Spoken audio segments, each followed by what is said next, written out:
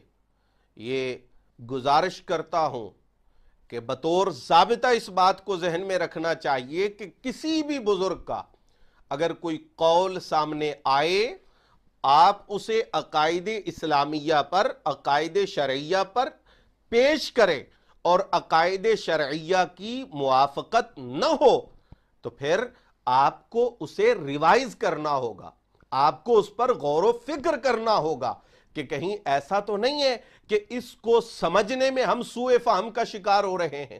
ہم کہیں کہ یہ پیر مہر علی شاہ صاحب نے لکھا ہے اور حقیقت میں وہ ہماری سوچ اور سمجھ کی خرابی کا نتیجہ ہو۔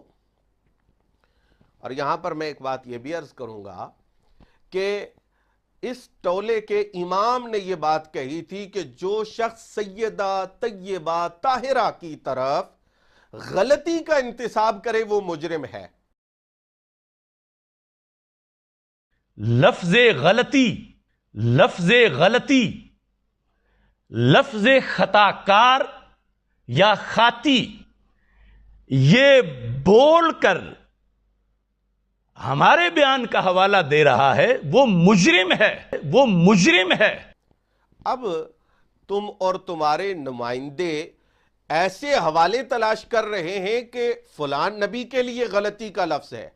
فلان نبی کے لیے غلطی کا لفظ ہے۔ میرا سوال یہ ہے کہ اس بزرگ کے کلام میں جو غلطی کا لفظ آیا ہے یا آیا نہیں ہے اور اس کو اپنے مقام سے ہٹا کر غلط توضیح اور تشریح کے ساتھ پیش کیا گیا ہے،